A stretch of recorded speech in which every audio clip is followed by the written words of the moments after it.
Good morning student.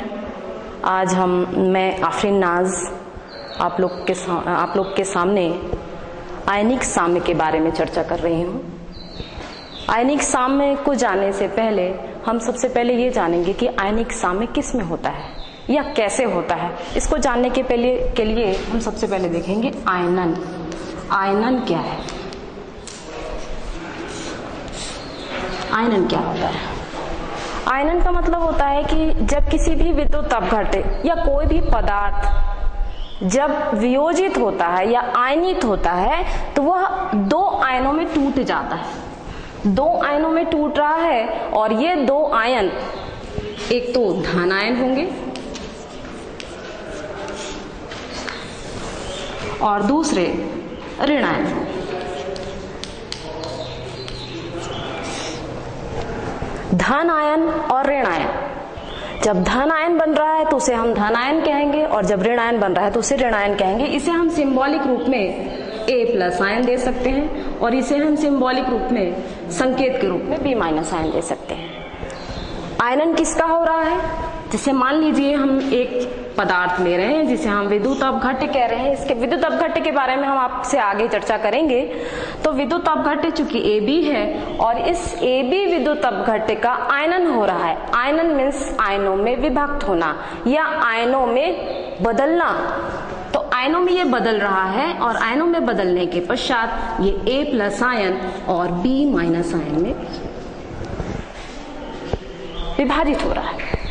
जैसे ही विभाजित होगा तो दो आयन दिखाई दे रहे हैं, एक धन आयन है और एक ऋण आयन। इसे हम कहते हैं आयनन। चूंकि ये किसमें हो रहा है?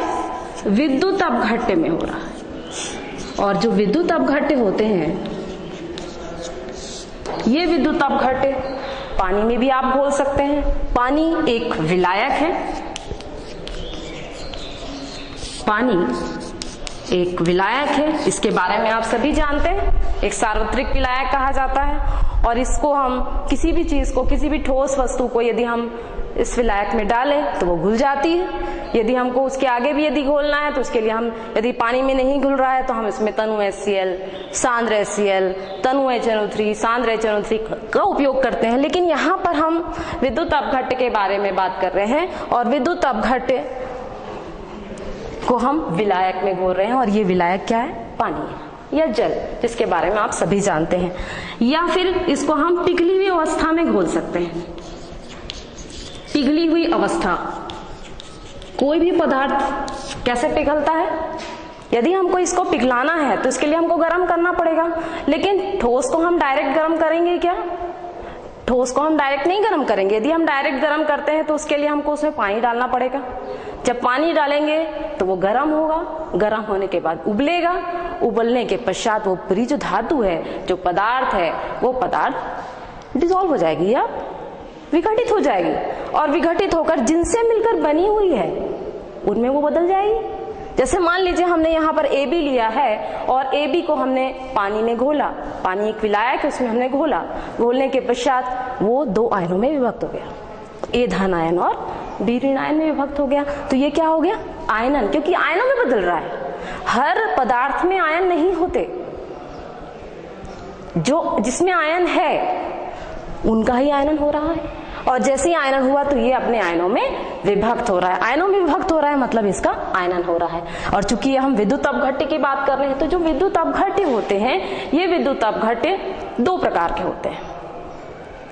और विद्युत अपघट्य को हम पानी में घोल सकते हैं, मतलब जलीय विलयन में इसको विभाजित किया जा सकता है या फिर पिघली हुई अवस्था में।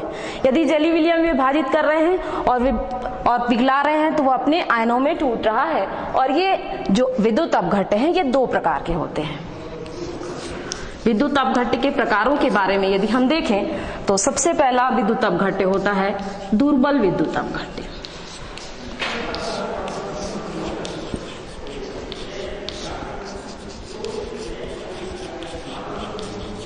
और इसके पहले आपको यह भी जानना जरूरी है कि जो विद्युत अपघट्य होते हैं उसमें हम विद्युत धारा प्रवाहित कर सकते हैं। जब हम इसमें विद्युत धारा प्रवाहित करते हैं तो ये अपने आयनों में पहले से ही टूट रहा है, लेकिन उनको दिशा प्रदान करने के लिए, जैसे मान लीजिए हम विद्युत धारा उसमें प्रवाहित किए किसी भी विद्युत दाब घट्टे में, जो कि कैसी अवस्था है, पिघली अवस्था होगी या जलीय अवस्था होगी। इसमें हमने विद्युत धारा प्रवाहित किया, विद्युत धारा प्रवाहित करने से वो अपने आयनों में विभक्त हो गया, मीन्स क्या हुआ, उसका आयनन हो गया। जैसे ही उसका आयनन होता है तो वह अपने विपरीत आवेशित इलेक्ट्रोड की ओर गति करते हैं। जैसे आपको पता ही होगा कि यदि हम देखें कि यदि हमको विद्युत धारा प्रवाहित करना है तो उसके लिए बाहरी स्रोत से हमको विद्युत धारा देनी पड़ती है। जब हम बाहरी स्रोत से विद्युत धारा देते हैं किसी भी विद्युत अपघट्य को जो कि जलीय अवस्था में है, और उसमें हमने दो इलेक्ट्रोड डाल दिया, एक धनावेशित इलेक्ट्रोड और दूसरा ऋणावेशित इलेक्ट्रोड। धनावेशित इलेक्ट्रोड और ऋणावेशित इलेक्ट्रोड में आप देखेंगे कि जो धनावेशित इलेक्ट्रोड होता है वह हमेशा ऋणावेशित आयनों की ओर, जो भी विद्युत अपघट्य के आयन होते हैं वो आयन, जैसे मान लीजिए अगर धनावेशित आयन है तो ये किस प्लेट की ओर जाएगा, किस इलेक्ट्रोड की ओर जाएगा, ऋणावेशित प्लेट की ओर या ऋणावेशित इलेक्ट्रोड की ओर। जैसे मान लीजिए हम यहाँ पर एक पात्र लेते हैं, ये हमने एक पात्र लिया, इसमें हमने विद्युत अपघट्य डाल दिया और ये विद्युत अपघट्य की जलीय अवस्था होगी या पिघली अवस्था होगी, और यहाँ हमने दो इलेक्ट्रोड लगा दिए। हमने यहाँ इसमें दो इलेक्ट्रोड लगा दिया और बाहरी सोर्स से यहाँ हमको विद्युत धारा इसमें देनी है इस प्रकार से। अब इसको मान लीजिए आप धनावेशित प्लेट, इसे आप मान लीजिए ऋणावेशित प्लेट। हम ये मान रहे हैं, आपको ये जानना है कि किस प्रकार से अभिगमन हो रहा है, किस प्रकार से जो विद्युत अपघट्य है वो ऋणावेशित प्लेट की ओर जाते हैं। ये है आपका धनावेशित इलेक्ट्रोड है और ये आपका ऋणावेशित इलेक्ट्रोड है। तो धनावेशित इलेक्ट्रोड, अब चूंकि मान लीजिए यहाँ पर आपने इलेक्ट्रोड लिया है, यहाँ पर विद्युत अपघट्य आपने लिया है HCl। अब यदि हम HCl का वियोजन करते हैं या आयनन करते हैं तो इसमें कौन से आयन बनेंगे, H धन आयन और Cl ऋण आयन बनेंगे। अब यहाँ पर H धन आयन और Cl माइनस आयन यहाँ मौजूद होंगे, और जैसे ही H प्लस आयन और Cl माइनस आयन, ये आयनन पहले ही हो चुका है क्योंकि हमने इसको पानी में घोला तो ये अपने आयनों में टूट चुका है, आयनों में टूट चुका है। अब इसमें हमने विद्युत धारा प्रवाहित की। ऐसा नहीं है कि विद्युत धारा प्रवाहित होने के बाद ही आयनन होगा, विद्युत धारा प्रवाहित करना है उसके लिए आपको ये देखेंगे कि जो आयन है वो अपने विपरीत आवेशित प्लेट की ओर गति करेंगे। जैसे धन आयन है तो ये कहाँ जाएगा, ऋणावेशित की ओर, और जो ऋण आयन है वो धनावेशित प्लेट की ओर गति करेगा। तो मतलब आयनों का अभिगमन होता है, आयन एक क्षेत्र से दूसरे क्षेत्र की ओर जा रहे हैं क्योंकि यहाँ पर जो आयन है, धनावेशित आयन या ऋणावेशित आयन है, ये अपने विपरीत आवेशित इलेक्ट्रोड की ओर गति करते हैं। तो धन आयन यहाँ पर आकर के जमा हो जाएगा और क्लोराइड आयन यहाँ पर आकर जमा हो जाएगा। अब यहाँ पर आप देखिए कि यहाँ पर H प्लस आयन विपरीत आवेशित प्लेट की ओर जा चुका है और क्लोराइड आयन जो है धन आवेशित प्लेट की ओर जा चुका है। तो इस प्रकार से आप ये देखेंगे कि जो HCl है, चूंकि ये विद्युत अपघट्य है और यहाँ हम आपको विद्युत अपघट्य के प्रकार के बारे में बताना चाह रहे हैं। तो विद्युत अपघट्य दो प्रकार के होते हैं, एक दुर्बल विद्युत अपघट्य और एक होता है प्रबल विद्युत अपघट्य।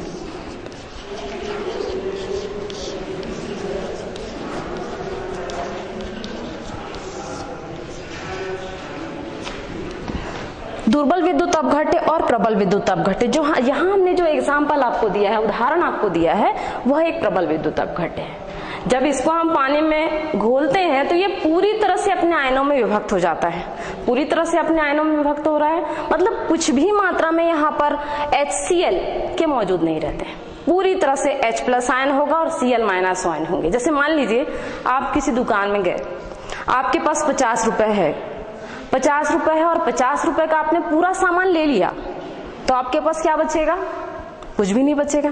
मतलब आपके पास का जो 50 रुपए है वो पूरी तरह से खत्म हो चुका है। मतलब इसमें जो HCl है, प्रबल विद्युत अपघट्य है, ये पूरी तरह से खत्म हो चुका है, मतलब ये एक प्रबल अम्ल के रूप में हम उदाहरण दे सकते हैं। जैसे मान लीजिए आपके पास 50 रुपए है, यदि उसमें से आपने सिर्फ 20 रुपए खर्च किए, यदि आप 20 रुपए खर्च कर रहे हैं तो आपके पास कुछ पैसे बचेंगे ना। तो जब आपके पास कुछ पैसे बच रहे हैं तो इसका मतलब है दुर्बल विद्युत अपघट्य के रूप में एग्जाम्पल है, में कुछ मात्रा बच रही है। जैसे अगर आपने पानी में शक्कर घोली, यदि कम मात्रा में आप शक्कर घोल रहे हैं तो क्या होगा, घुल जाएगा। शक्कर की मात्रा बचेगी, बिल्कुल भी नहीं बचेगी, मतलब वो प्रबल विद्युत अपघट्य के, मतलब एक एग्जाम्पल के तौर पर आपको ये ध्यान में रखना है, उदाहरण के तौर पर यदि प्रबल विद्युत अपघट्य को हम विलायक में या किसी भी विलायक या जलीय व्यवस्था के रूप में या पिघली अवस्था के रूप में यदि हम घोल रहे हैं तो वह पूरी तरह से आयनित हो जाता है अपने आयनों में। लेकिन अगर हम दुर्बल विद्युत अपघट्य की बात करें तो दुर्बल विद्युत अपघट्य जो है बहुत कम आयनित होता है, बहुत कम आयनित होता है, मतलब अवियोजित अणु और वियोजित अणु उनकी मात्राएं आपको दिखेंगी, और जब मात्राएं आपको दिख रही हैं तो एक साम में स्थापित हो जाता है। तो यहां पर आपको यह ध्यान रखना है कि यदि हम दुर्बल विद्युत अपघट्य की बात कर रहे हैं तो दुर्बल विद्युत अपघट्य में साम में उपस्थित होगा, लेकिन अगर प्रबल विद्युत अपघट्य की बात कर रहे हैं तो उसमें साम में उपस्थित नहीं होगा, क्योंकि दुर्बल विद्युत अपघट्य में अवियोजित अणु, जैसे अगर हम एक दुर्बल विद्युत अपघट्य का उदाहरण लेते हैं CH3COOH, जैसे हम कहते हैं एसिटिक अम्ल, और ये एक दुर्बल विद्युत अपघट्य है। जब इसका वियोजन होता है या आयनन होता है तो आयनन होने से ये दो आयनों में विभक्त हो रहा है, CH3COO- ion plus H plus ion, जिसको हम एसीटेट आयन कहते हैं और हाइड्रोजन आयन कहते हैं। तो ये दो आयन है, जब इसको हम पानी में घोलते हैं तो पानी में घोलेंगे तो इसको हम इस रूप में लिखते हैं CH3COOH प्लस H2O,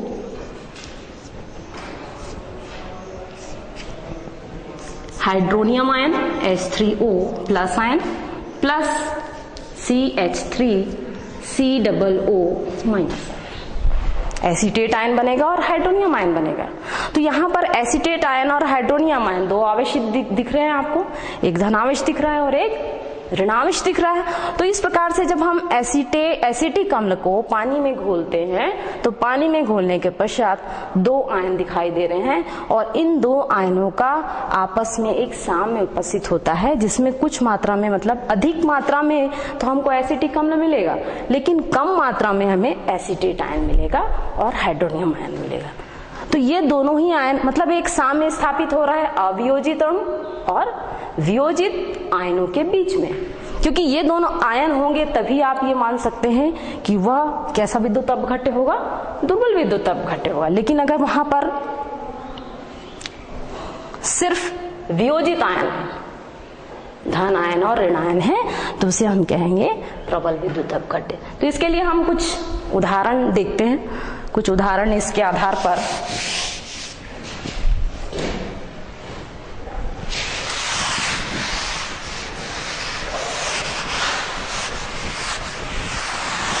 प्रबल विद्युत अपघट्य और दुर्बल विद्युत अपघट्य के बारे में एक सामान्य सी जानकारी तो आपको मिल चुकी है, लेकिन इसको हम उनके उदाहरण के तौर पर आपको इसको आगे हम बता सकते हैं।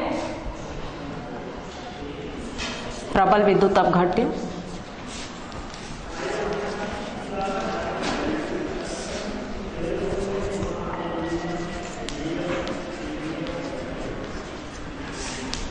प्रबल विद्युत अपघट्य है तो इसमें HNO3 नाइट्रिक अम्ल है, H2SO4 है, इन सभी की क्रिया हम पानी से कर सकते हैं। और पानी से जैसे ही हम इसको करते हैं, जैसे मान लीजिए HNO3 है, इसकी क्रिया करेंगे तो ये बना लेगा NO3 2- ion plus H plus ion,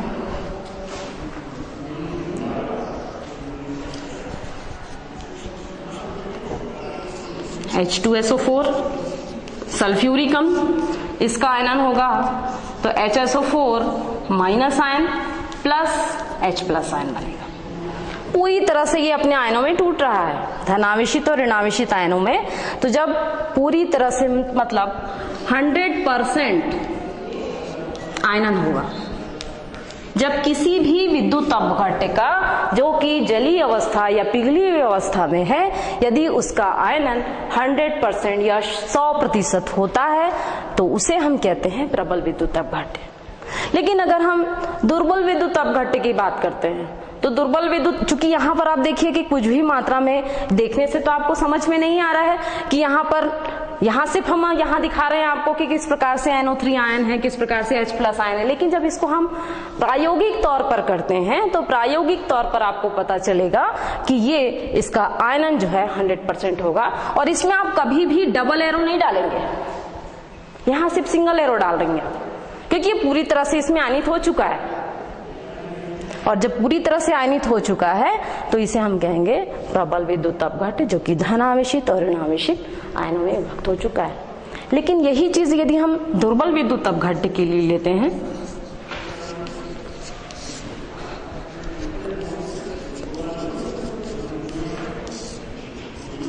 दुर्बल विद्युत अपघट्य, जैसे ही हम दुर्बल विद्युत अपघट्य को पानी में घोलते हैं, विलायक में घोलते हैं या उसको पिघलाते हैं, और पिघलाने के पश्चात जब उसे हम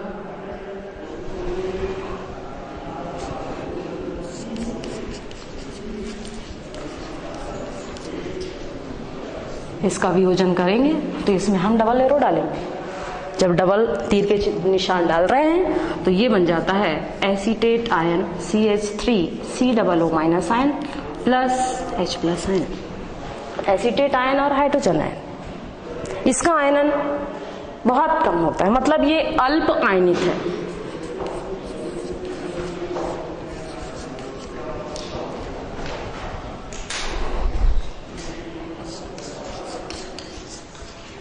अल्प आयनित होता है। अल्प आयनित होता है मीन्स इसको जैसे ही हम पानी में डालते हैं तो पानी में डालने के पश्चात कम मात्रा में एसीटेट आयन बनते हैं और कम मात्रा में हाइड्रोजन आयन बनते हैं। जब कम मात्रा में बन रहे हैं मतलब ये ऐसा विद्युत अपघट्य कहलाएगा दुर्बल विद्युत अपघट्य। जो 100% होगा उसे हम कहेंगे प्रबल विद्युत अपघट्य। इसके बाद हम ये देखते हैं कि जब मतलब प्रबल विद्युत अपघट्य और दुर्बल विद्युत अपघट्य, जिसमें पिघली हुई अवस्था और जलीय अवस्था में विद्युत धारा प्रवाहित की जा सकती है, तो जिसमें भी विद्युत धारा प्रवाहित की जा सकती है उसे हम कहते हैं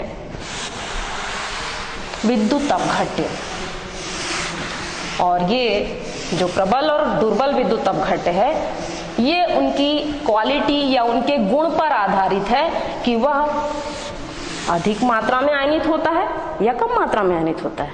यदि अधिक मात्रा में आयनित होता है तो उसको हम प्रबल विद्युत अपघट्य कहेंगे, और यदि कम मात्रा में आयनित होता है तो उसे हम दुर्बल विद्युत अपघट्य कहेंगे।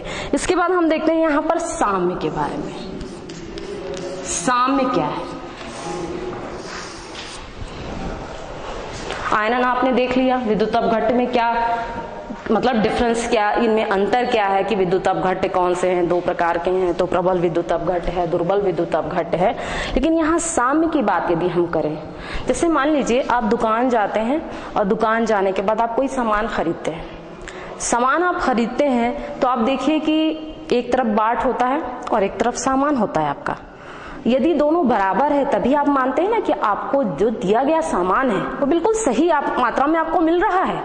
लेकिन यदि सही मात्रा में नहीं मिल रहा है तो आप दुकानदार को बोल सकते हैं।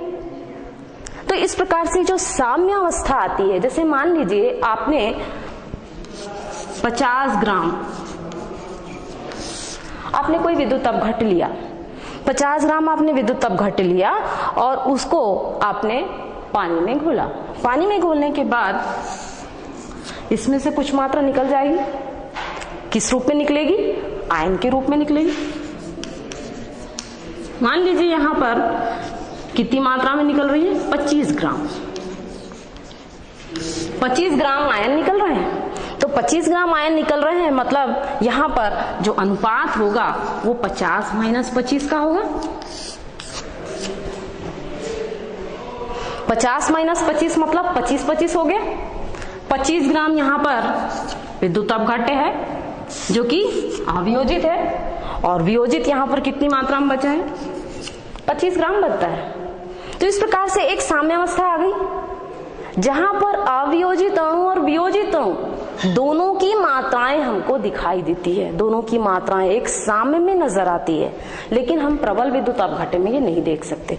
सिर्फ दुर्बल विद्युत अपघट्य में आपको देखने को मिलेगा। और दुर्बल विद्युत अपघट्य में अवियोजित अणु, इसको हम जैसे मान लीजिए हम यहाँ पर ले रहे हैं एसिटिक अम्ल ले रहे हैं, CH3COOH एसिटिक अम्ल है, और इसका हमने वियोजन किया, इसका हम आयनन किया, तो इसे CH3COO- ion plus H plus ion बन रहा है। तो यहां पर एसिटिक अम्ल वियोजित होकर के एसीटेट आयन और हाइड्रोजन आयन बन रहा है, और इस तरह से इसके आयनन के पश्चात यहां पर अवियोजित अणु मौजूद रहेगा और वियोजित अणु मौजूद रहेगा। तो ऐसी अवस्था को ही हम साम्य कहते हैं, या इसे हम आयनिक साम्य कहते हैं, क्योंकि यहाँ आयनों के बीच हो रहा है।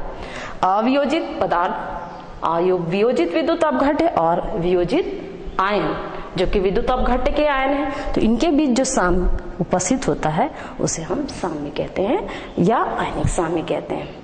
तो इस तरह से हम देख सकते हैं कि किसी भी विद्युत अपघट्य का जलीय अवस्था और पिघलीय अवस्था में आयनन किस प्रकार होता है, और ये आयनन किस में होता है, किस प्रकार से हो रहा है, आयनन किस में हो रहा है, और ये कैसे होता है, धनावेशित आयन के रूप में हो रहा है या ऋणावेशित आयन के रूप में हो रहा है। तो इस प्रकार से हम ये देखते हैं कि आगे हम इसके बारे में हम चर्चा करते हैं।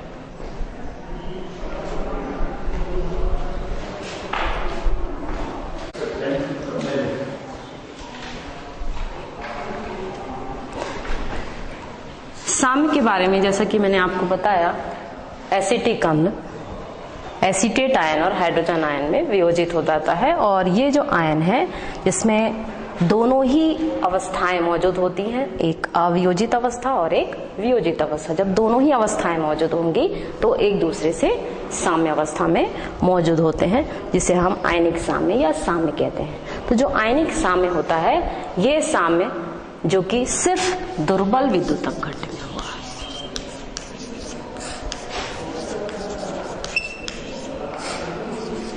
और ये दुर्बल विद्युत अपघट्य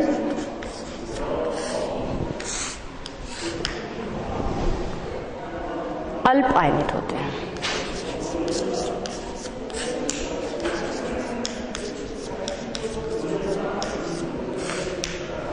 जिसे हम पानी में घोलने के पश्चात दोनों ही अवस्थाएं हम देख सकते हैं।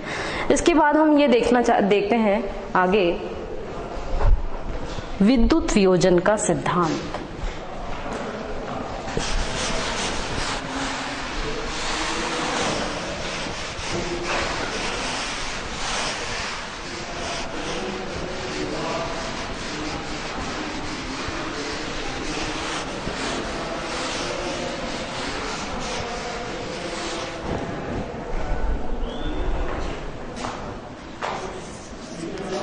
विद्युत वियोजन का सिद्धांत।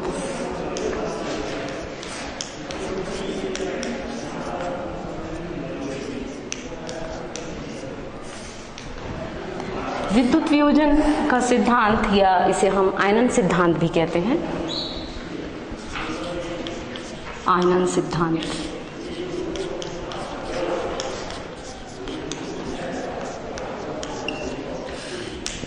इसे बताने के लिए सबसे पहले एक वैज्ञानिक थे,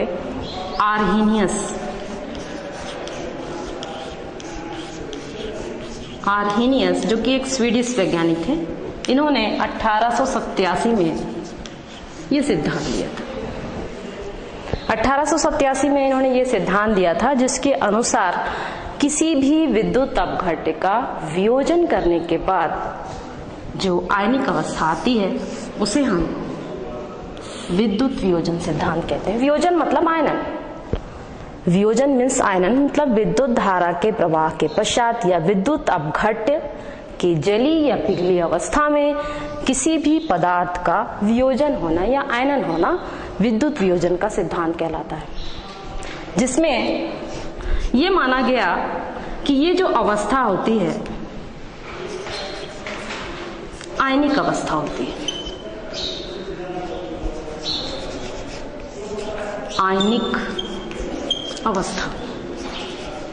आयनिक अवस्था मीन्स जब हम किसी विद्युत अपघट्य को विलायक में घोलते हैं या उसे हम गर्म करते हैं तो वह अपने आयनों में टूट जाता है।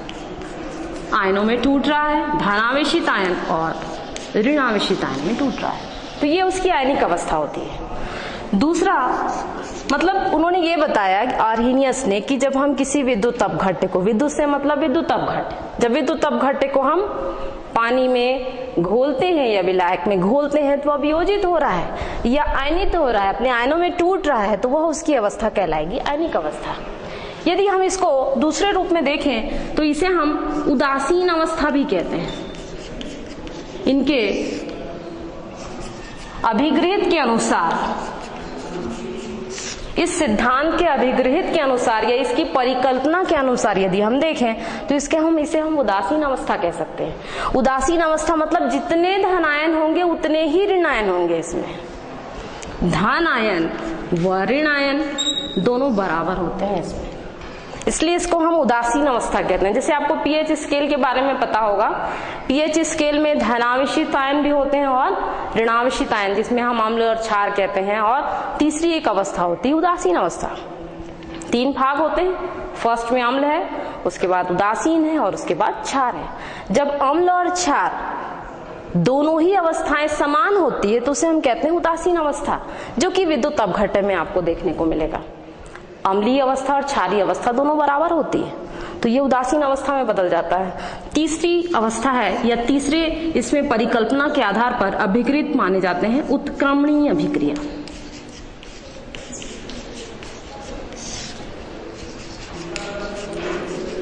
यहां पर आपको ये ध्यान रखना है कि यहां पर ये जो सिद्धांत है ये दुर्बल विद्युत अपघट्य के लिए लागू हो रहा है, क्योंकि यहाँ पर हम प्रबल विद्युत अपघट्य के लिए नहीं दे सकते, क्योंकि प्रबल विद्युत अपघट्य में आयनन होगा तो पूरी तरह से धनावेशित आयन और ऋणावेशित आयन में टूट जाएगा। लेकिन यहाँ पर यदि हम उदासीन अवस्था की बात कर रहे हैं या उत्क्रमणीय अभिक्रिया की बात कर रहे हैं तो जितनी अवस्था में मौजूद रहेंगे आयन वो पूरी तरह से तो अपने आयनों में टूटेंगे नहीं, बल्कि कुछ मात्रा में अवियोजित आयन भी होंगे और कुछ मात्रा में वियोजित आयन भी होंगे। जैसे हमने इसके पहले आपको बताया था एसिटिक अम्ल के बारे में, और ये एसिटिक अम्ल अपने आयनों में टूट जाता है, एसीटेट आयन और हाइड्रोजन आयन में टूट रहा है। तो इनके बीच में जो चिन्ह हम लगाते हैं, जो संकेत लगाते हैं, ये 2 तीर का निशान है। 2 तीर के निशान से क्या मतलब होता है कि कोई भी अभिक्रिया में अभिकारक क्रिया करके क्रियाफल बना रहा है और क्रियाकारक क्रियाफल के अभिकारक बना रहा है। मतलब इसमें ऑक्सीकरण की अवस्था भी आएगी और अपचयन की अवस्था भी आएगी। ऑक्सीकरण की क्रिया में हाइड्रोजन आयन निकलेंगे और अपचयन की क्रिया में हाइड्रोजन आयन का अवशोषण हो जाएगा, हाइड्रोजन आयन ले लिए जाएंगे और इस तरह से अपचयन हो जाएगा। तो दोनों ही अभिक्रियाएं होंगी, इसको हम उत्क्रमणीय अभिक्रिया कहते हैं, जिसमें एसिटिक अम्ल का वियोजन होगा एसीटेट आयन में और हाइड्रोजन आयन में। तो इस तरह से ये इसकी उत्क्रमणीय अभिक्रिया है। नेक्स्ट नंबर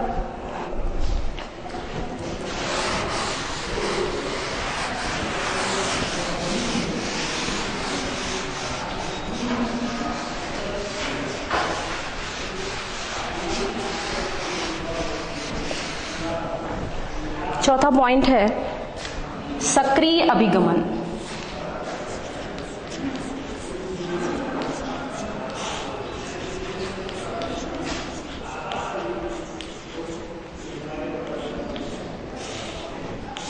जैसे इसके पहले मैंने आपको बताया था कि जब हम दुर्बल विद्युत अपघट्य की या प्रबल विद्युत अपघट्य की बात कर रहे हैं, चूंकि यहाँ पर हम दुर्बल विद्युत अपघट्य की बात कर रहे हैं, तो जब हम किसी भी विलायक में दुर्बल विद्युत अपघट्य को डालते हैं तो वह अपने आयनों में टूट रहा है। आयनों में टूटने के पश्चात वह धनावेशित आयन और ऋणावेशित आयन उस विलायक में मौजूद होंगे, उस विलयन में मौजूद होंगे, और उसे हम यदि हमको विद्युत धारा उसमें देनी है तो विद्युत धारा देने के पश्चात उसमें 2 इलेक्ट्रोड होंगे, एक धनावेशित इलेक्ट्रोड और एक ऋणावेशित इलेक्ट्रोड। तो यहाँ पर जो सक्रिय अभिगमन होगा आयनन होने के बाद होगा। तो आयनन होने के पश्चात जो धनावेशित प्लेट है और दूसरी प्लेट होती है ऋणावेशित प्लेट, तो धनावेशित प्लेट में ऋणावेशित आयन पहुंचेंगे, ऋण आयन का अभिगमन होगा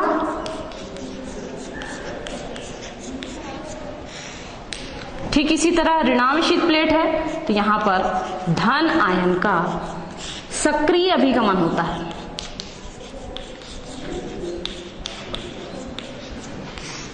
तो सक्रिय अभिगमन इस प्लेट के अंदर हो रहा है, जैसा कि मैंने इसके पहले आपको बताया था कि इस प्रकार से 2 इलेक्ट्रोड है और 2 इलेक्ट्रोड में एक धनावेशित इलेक्ट्रोड है, एक ऋणावेशित इलेक्ट्रोड है। इसे हम विद्युत धारा के द्वारा जोड़ देते हैं। जोड़ने के पश्चात इसमें विद्युत धारा प्रवाहित होगी और यहाँ पर विद्युत अपघट्य मौजूद है और ये विद्युत अपघट्य में आयन होंगे और ये आयन अपने विपरीत आवेशित प्लेट की ओर गमन करेंगे। लेकिन आपको ये ध्यान रखना है कि जो सक्रिय अभिगमन होता है वो विद्युत धारा के द्वारा ही होता है।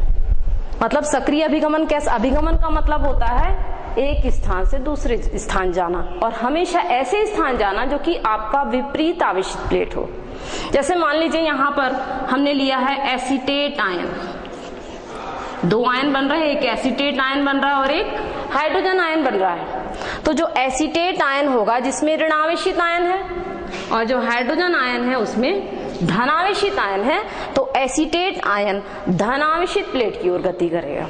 यहां पर आकर के ये धनावेशित एसीटेट आयन यहां मौजूद होगा। ठीक इसी तरह यहां पर हाइड्रोजन आयन होगा।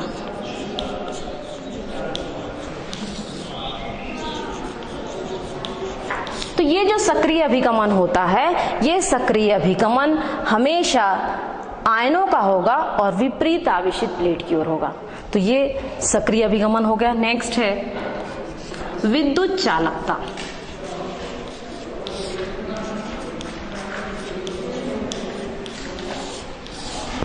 विद्युत चालकता को जानने से पहले आप ये देखिए कि चालकता क्या होती है। चालकता के बारे में पिछली कक्षाओं में आपने पढ़ा ही होगा कि चालकता जिसमें विद्युत धारा प्रवाहित हो सकती है। चालक वह पदार्थ है जिसमें विद्युत धारा प्रवाहित हो सकती है या नहीं हो सकती। तो ये जो चालक होते हैं ये 2 प्रकार के होते हैं। एक होता है सुचालक और एक होता है कुचालक। जैसे सुपुत्र होते हैं, कुपुत्र होते हैं ना, ठीक इसी तरह सुचालक होते हैं और कुचालक होते हैं। सुचालक जो बात मानता है अपने माता पिता का, और कुपुत्र जो होते हैं वो अपने माता पिता की बात नहीं मानते। ठीक इसी तरह सुचालक और कुचालक होते हैं, जिसमें सुचालक में जिसमें विद्युत धारा प्रवाहित हो सकती है और कुचालक में जिसमें विद्युत धारा प्रवाहित नहीं हो सकती। जैसे आपने देखा ही होगा, जैसे लोहा है उसमें विद्युत धारा प्रवाहित हो सकती है तो वो कैसा होगा? सुचालक होगा। तांबा है, एल्युमिनियम है, इन सभी में विद्युत धारा प्रवाहित हो सकती है तो वो सभी सुचालक होंगे। लेकिन यदि कुचालक की बात करते हैं, जैसे टेबल है, लकड़ी के जितने आइटम्स है, कांच है, इसको हम कहेंगे कुचालक, जबकि इसमें विद्युत धारा प्रवाहित नहीं हो सकती। तो जिसमें विद्युत धारा प्रवाहित नहीं हो रही है वो कुचालक होंगे। तो जो विद्युत चालकता होती है वो किसी भी विद्युत अपघट्य में हमको विद्युत धारा प्रवाहित करनी है। जैसे ही हम विद्युत धारा प्रवाहित करते हैं तो उसमें आयनों का सक्रिय अभिगमन होता है। पहले आयनन हो चुका है, जैसे हमने पानी में या विलायक में विद्युत अपघट्य को हमने डाला तो वो अपने आयनों में विभक्त हो जाएगा। आयनों में विभक्त होने के पश्चात जो कि हम यहाँ पर बाहरी स्रोत से विद्युत धारा दे रहे हैं, तो देने के पश्चात ये अपने विपरीत आवेशित प्लेट की ओर गति करेंगे। तो ये गति कब होगी? जब वो कैसा होगा? सुचालक होगा। मतलब विद्युत अपघट्य में विद्युत धारा जलीय अवस्था में विद्युत धारा प्रवाहित की जा सकती है, तो इसे हम कहेंगे विद्युत चालकता का गुण, जो कि जो विद्युत वियोजन सिद्धांत है उनके एक अभिकृत के रूप में ये माना जाता है। नेक्स्ट है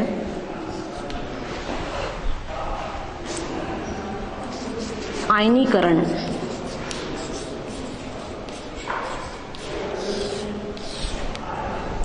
आयनीकरण का मतलब होता है कि जब हम किसी भी विद्युत अपघट्य को या किसी भी पदार्थ को डिसॉल्व करते हैं या विघटित करते हैं तो वह अपने आयनों में टूट रहा है और ये आयन धनावेशित आयन होंगे या फिर ऋणावेशित आयन होंगे, और ये आयनन तभी होगा जब ये जलीय या पिघली अवस्था में मौजूद होंगे। तो इस तरह से हम ये देखते हैं कि जो आर्हीनियस नाम के स्वीडिश वैज्ञानिक थे 1887 में, इन्होंने ये सिद्धांत दिया था विद्युत वियोजन का सिद्धांत या आयनन का सिद्धांत, जिसके आधार पर उन्होंने ये माना कि कोई भी यौगिक या कोई भी पदार्थ जो कि दुर्बल विद्युत अपघट्य वाला है, और ये दुर्बल विद्युत अपघट्य वाले यौगिकों में ही इस सिद्धांत को लागू किया जा सकता है, क्योंकि जिसमें अवियोजित अवस्था हो और वियोजित अवस्था हो, दोनों ही अवस्थाएं यदि मौजूद हैं तो उसे हम इस सिद्धांत के आधार पर प्रतिपादित कर सकते हैं। तो जिसमें हमने बताया आयनिक अवस्था के बारे में, उदासीन अवस्था के बारे में, उत्क्रमणीय अभिक्रिया के बारे में, सक्रिय अभिगमन के बारे में, विद्युत चालकता के बारे में, आयनीकरण के बारे में, तो ये सभी अभिगृहित है इस सिद्धांत के आधार पर, क्योंकि यहाँ वियोजन और आयनन ये दोनों ही चीजें आपको देखने को मिली है, जिसमें वियोजन मतलब किसी भी बड़े पदार्थ का छोटे भाग में टूटना, आयनन मीन्स आयनों में टूटना। और यदि आयन यदि आयन में टूट रहे हैं तो आयन में टूटना, तो आयन दो प्रकार के होते हैं, एक तो धन आयन होंगे या फिर ऋण आयन होंगे, लेकिन दोनों ही आयनों की मौजूदगी इसमें अनिवार्य है। यदि एक ही धन आयन है या एक ही ऋण आयन है तो अलग अलग तो हो नहीं सकता, तो दोनों ही आयनों की उपस्थिति इसमें अनिवार्य है। और दुर्बल विद्युत अपघट्य में जैसे हम मानते हैं कि कोई भी विद्युत अपघट्य है, यदि उसका आयनन होता है तो वह अपने आयनों में विभक्त हो रहा है, और ये आयन धनावेशित आयन और ऋणावेशित आयन होंगे। नेक्स्ट है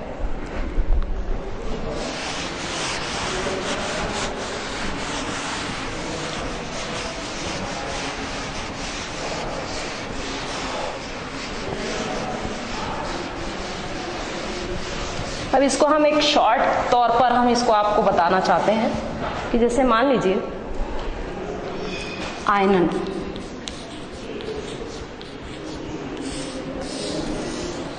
जैसे आपको याद करना है इसको क्या है, कैसे होता है, कब होता है और किस में होता है। एक कुंजी के तौर पर, एक की के रूप में आपको ध्यान में रखना है। तो आयनन के बारे में आप पढ़ चुके हैं। क्या है आयनन?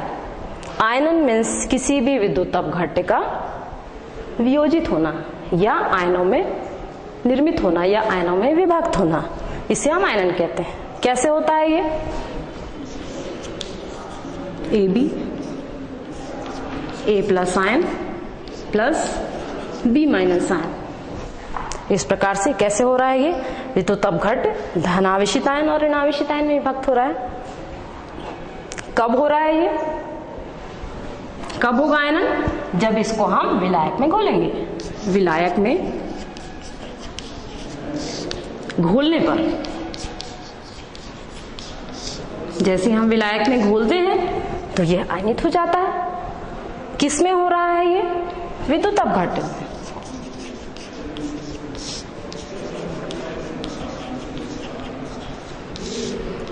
विद्युत अपघट्य में होगा, और विद्युत अपघट्य की जलीय या पिघली अवस्था में, जलीय या पिघली हुई अवस्था में।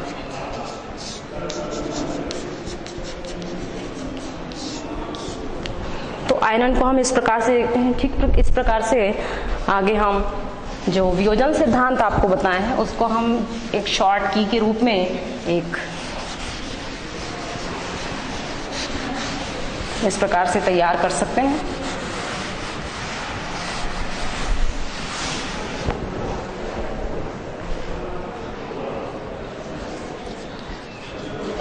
विद्युत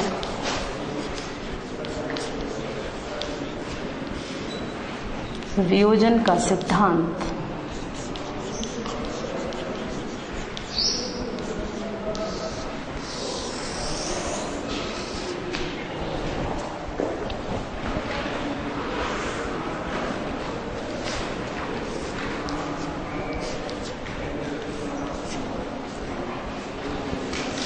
क्या है? किसने दिया?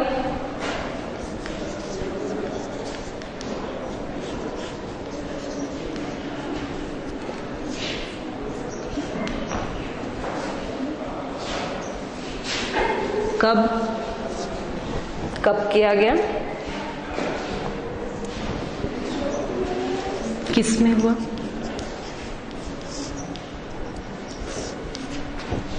कैसे हुआ? तो विद्युत वियोजन सिद्धांत क्या है? एक वैज्ञानिक थे, आर्हेनियस वैज्ञानिक, जिन्होंने ये सिद्धांत दिया था, जो कि दुर्बल विद्युत अपघट्य पर लागू होता है। किसने दिया? आर्हेनियस ने दिया है। कब दिया है? 1887 में। किसमें? विद्युत अपघट्य में। और कैसे? तो आपको ये प्रोसेस जो अभी मैंने आपको 6-7 पॉइंट आपको बताए हैं, वो आप 6-7 पॉइंट आप इसमें बता सकते हैं। तो इस प्रकार से ये हो गया आपका विद्युत वियोजन का सिद्धांत, जिसके आधार पर हम सबसे पहले आपको ये बताए कि साम्य क्या होता है, आयनन क्या होता है, विद्युत अपघट्य क्या होते हैं, इनके प्रकार, और इसके बाद जो विद्युत वियोजन सिद्धांत है इसके बारे में हमने बताया आपको। और इस तरह से इसको हम आगे भी कंप्लीट कर सकते हैं। तो आगे इसको एक की के रूप में आप इसको याद कर सकते हैं। Thank you very much.